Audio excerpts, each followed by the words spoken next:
Hello students, my name is Abha and today we are going to start a very important chapter of chemistry, that is periodic classification of elements.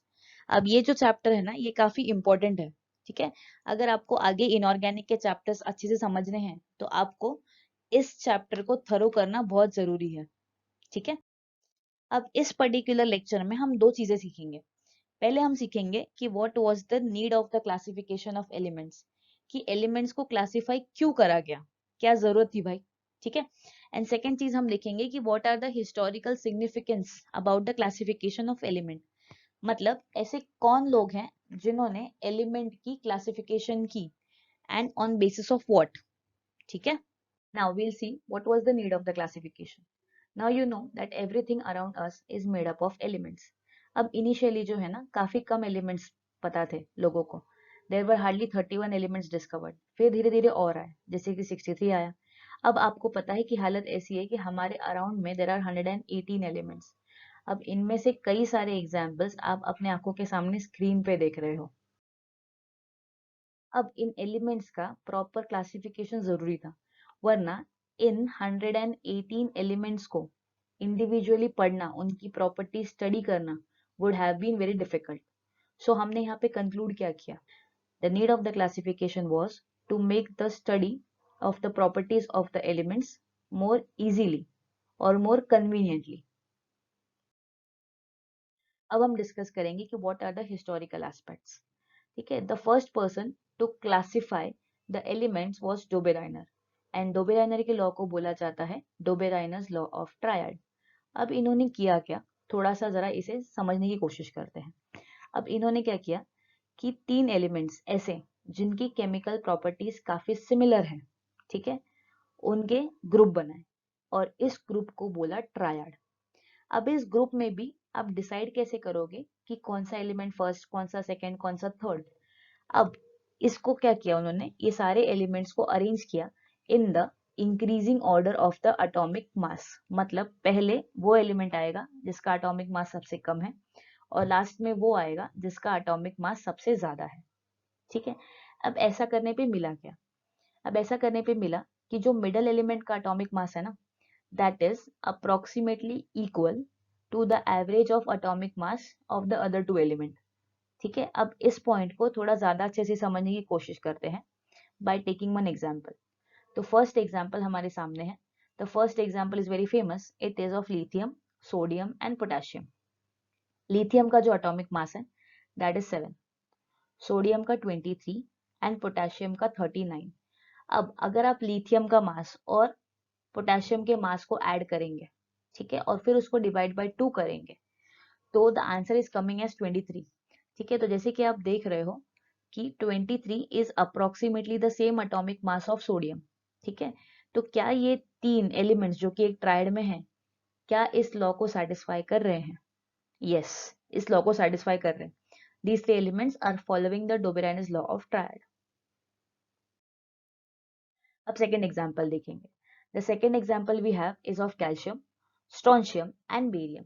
Calcium का atomic mass is 40, strontium का 88 and barium का 137, ठीक है। अब आप calcium का atomic mass which is 40, इसको add कर दो 137 के साथ और इसको डिवाइड कर दो 2 के साथ, ठीक है। तो क्या हो जाएगा, 177 का हाफ आपको करना पड़ेगा which is coming as 88.5, okay.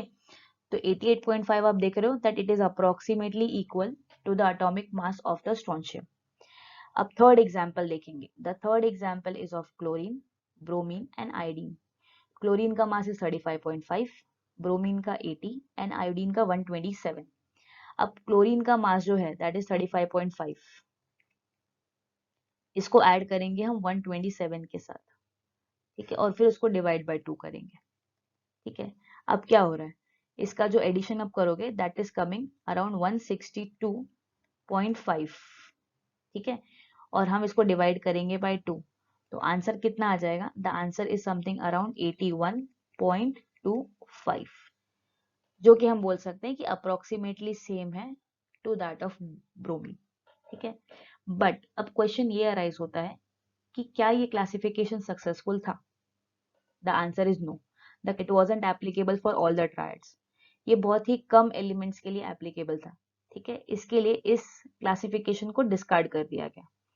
But इस क्लासिफिकेशन से एक बात तो क्लियर हो गई कि जो एलिमेंट्स की प्रॉपर्टीज हैं they have some relationship with the atomic mass, मतलब एटॉमिक मास से कुछ तो उनका रिश्ता है। तो इसके बाद लोगों ने एटॉमिक मासेस के बेसिस पे क्लासिफिकेशन करना स्टार्ट कर दिया। ठीक है,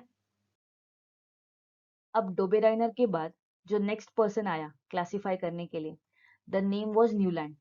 ओके, और न्यूलैंड्स के लॉ को बोला जाता है न्यूलैंड्स लॉ ऑफ ऑक्टेव्स। अब इन्होंने किया क्या, इन्होंने भी एलिमेंट को अरेंज किया in the increasing order of the atomic mass. अब जब ये इंक्रीजिंग ऑर्डर में अरेंज किया तो he has found that every eight element has a property similar to first, मतलब हर आठवें एलिमेंट की प्रॉपर्टी पहले जैसी है। और ये जो है इन्होंने कंपेयर किया म्यूजिकल नोट्स के साथ। जैसे कि आपको पता है म्यूजिकल नोट्स कैसे होते हैं, सा रे गा मा पा धा नी, और नी के बाद क्या होता है, फिर से सा आता है, मतलब हर आठवां जो नोट होता है that is similar to first. तो सिमिलरली इन्होंने बोला कि हर आठवें एलिमेंट का प्रॉपर्टी फर्स्ट जैसा होगा। ठीक है, but again the question is, was this classification successful? The answer is no. This classification again wasn't successful. इसके भी ना काफी ड्रॉबैक्स थे। अब ड्रॉबैक्स क्या है, पहला तो drawback, the law was applicable only till calcium, मतलब ये जो लॉ है ये सिर्फ कैल्शियम तक ही एप्लीकेबल है। हेवियर एलिमेंट्स के लिए या ऐसे एलिमेंट जिनके एटॉमिक मासेस काफी ज्यादा हैं उनके लिए ये लॉ ओबे नहीं करता। फॉर एग्जाम्पल अगर आप देखोगे मैंगनीज, ठीक है, मैंगनीज एक ऐसा एलिमेंट है जो कि मेटल है। It was placed along with nitrogen and phosphorus, जो दोनों नॉन मेटल्स हैं। एंड अगेन आयरन, जो कि एक ट्रांजिशन मेटल है, इसे भी प्लेस किया गया along with oxygen and sulphur, मतलब डिसिमिलर एलिमेंट्स को एक ही ग्रुप में प्लेस कर दिया गया, which was again the aim against the aim of classification. ठीक है, लास्ट डिमेरिट, अगर आप यहाँ पे देखोगे अगर इनर्ट गैसेस डिस्कवर होते तो inert gases could not have been placed in its table. ठीक है, मतलब टेबल में आप इन्हें प्लेस नहीं कर सकते थे, वरना एग्जिस्टिंग एलिमेंट्स की पोजीशन डिस्टर्ब करनी पड़ती। Alright, the next classification was given by Lothar Meyer. ठीक है, अब लोथरमेयर ने किया क्या, इन्होंने एलिमेंट्स के फिजिकल प्रॉपर्टीज पे ज्यादा ध्यान दिया। उन्होंने इनकी फिजिकल प्रॉपर्टीज को स्टडी किया, जैसे कि atomic volume, density, melting point, boiling point. ठीक है, और इनको प्लॉट किया अगेंस्ट एटॉमिक मास। ठीक है, अब जब इनको एटॉमिक मासेस के अगेंस्ट प्लेस्ड किया गया तो he has found that a particular property was repeated after a certain interval, मतलब कोई फिजिकल प्रॉपर्टी एक पर्टिकुलर टाइम के बाद, एक पर्टिकुलर इंटरवल के बाद, फ्रीक्वेंसी के बाद फिर से रिपीट हो रही। ठीक है, अब इन्होंने क्या किया, एक ग्राफ प्लॉट किया। यहाँ पे अगर आप देख रहे हो तो यहाँ पे दो चीजों का प्लॉट किया गया है, एक है एटॉमिक मास और दूसरा है एटॉमिक वॉल्यूम। ओके, तो atomic mass is plotted on the X axis and atomic volume is placed on the Y axis. ठीक है, अब जब ये प्लॉटिंग किया गया तो जैसे कि आप देख रहे हो सिमिलर एलिमेंट्स जो हैं वो सिमिलर टाइप की पोजीशंस ऑक्यूपाई कर रहे हैं। जैसे कि एक एक करके एग्जांपल डिस्कस करेंगे। फॉर अगर आप देख रहे हो अल्कली मेटल्स, कौन होते हैं अल्कली मेटल, लिथियम, ठीक है, सोडियम, पोटेशियम, रुबीडियम और सीजियम। अब ये सारे जो हैं alkali metals they are occupying the peak of the curve, जिसे हम मैक्सिमा भी कहते हैं। ठीक है, नेक्स्ट हम देखेंगे अल्कलाइन अर्थ मेटल। तो जैसे कि आप देख रहे हो alkaline earth metal magnesium, calcium, strontium, barium, ठीक है, इन्होंने भी सिमिलर टाइप की पोजीशन ऑक्यूपाई किया है। ठीक है, और इसे हम बोलेंगे that they are occupying the position on the descending position of the curve. Okay, next हम देखेंगे हैलोजेंस को। अब हैलोजेंस ढूंढिए कहाँ पे है ग्राफ में। अगर आप देख रहे हो यहाँ पे है क्लोरीन, यहाँ पे है ब्रोमीन, यहाँ पे है आयोडीन। ठीक है, तो हम हैलोजेंस के बारे में क्या कमेंट कर सकते हैं, that halogens they occupy the position on the ascending part of the curve. ठीक है, सिमिलरली अगर हम बात करेंगे ट्रांजिशन मेटल्स की, तो ट्रांजिशन मेटल्स कहाँ पे प्लेस किए गए हैं, ट्रांजिशन मेटल्स देखिए यहाँ पे है। ठीक है, तो ट्रांजिशन मेटल्स कहाँ पे हैं, they are at the lowest part, जिसे हम मिनिमा भी कहते हैं। तो transition elements they occupy minima of the curve.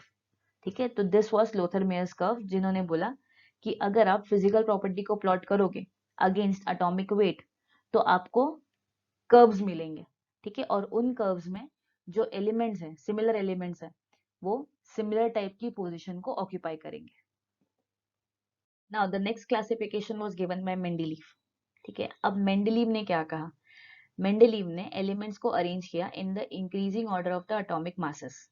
Now when he did that, he has found that properties of the elements they are repeated after regular interval। मतलब एक interval, एक time के बाद कुछ प्रॉपर्टीज फिर से रिपीट होंगी। ठीक है, on the basis of this उन्होंने एक मेंडलीव्स पीरियोडिक लॉ बनाया। ठीक है, और the law states that the physical and the chemical properties of the elements are periodic function of their atomic masses. Let us see what are the merits.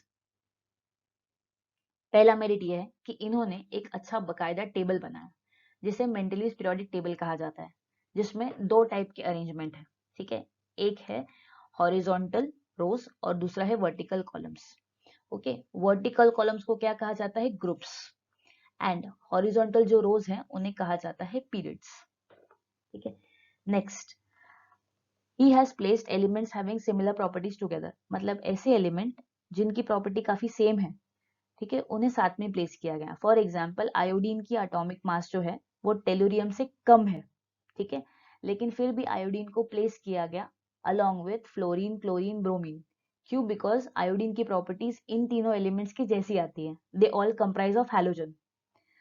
Next, he has corrected the atomic mass of the few element. मतलब कुछ ऐसे element है जिनके atomic masses wrong report हुए थे। For example, beryllium. Beryllium का atomic mass was reported as 13.5 which was wrong. तो उसे उन्होंने करेक्ट किया और उसका एटॉमिक मास 9 रिपोर्ट किया गया। फोर्थ मेरिट जो है, that Mendeleev's has left some vacant spaces for the undiscovered element. मतलब ऐसे एलिमेंट जो वो टाइम पे डिस्कवर भी नहीं हुए थे, ठीक है, उनके लिए भी उन्होंने जगह बना दी। ठीक है, और उनके लिए एक प्रीफिक्स यूज किया गया। द प्रीफिक्स वाज इका।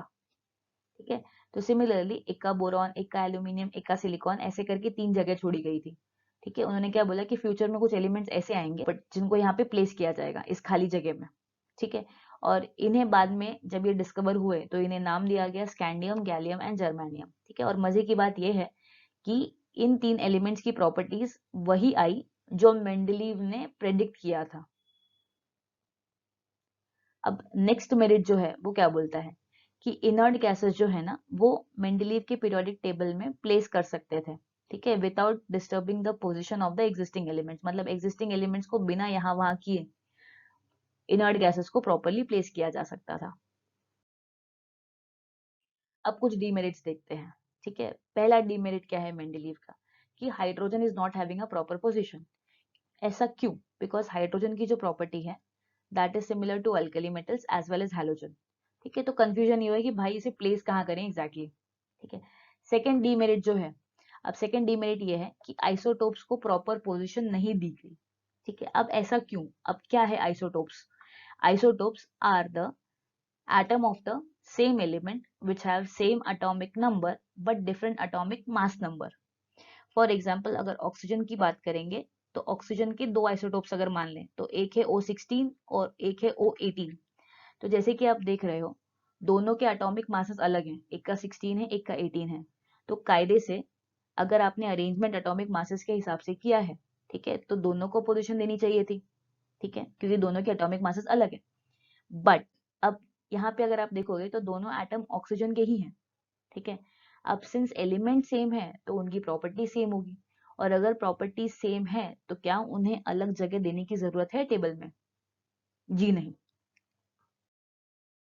ओके, अब जो थर्ड डीमेरिट है मेंडलीव के पीरियोडिक टेबल का, ठीक है, अब थर्ड डीमेरिट ये है कि कुछ एलिमेंट्स ऐसे थे जिनको सेम सब ग्रुप में प्लेस किया गया बट उनकी प्रॉपर्टीज काफी डिफरेंट थी।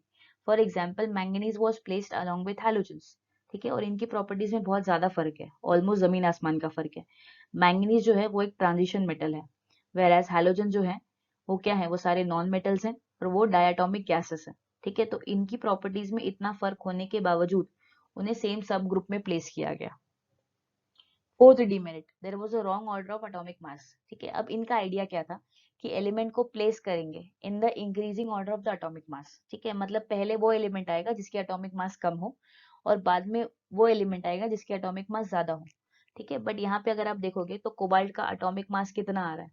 ठीक है, it is coming something around 58.2। 93। ठीक है, और निकल का कितना आ रहा है 58.71।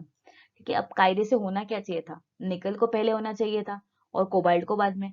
ठीक है, बट उन्होंने ऑर्डर चेंज कर दिया, पहले कोबाल्ट को प्लेस किया और फिर निकल को प्लेस किया। ठीक है, तो इस तरीके से हमने कुछ हिस्टोरिकल एस्पेक्ट्स पढ़े। ठीक है, थैंक यू सो मच।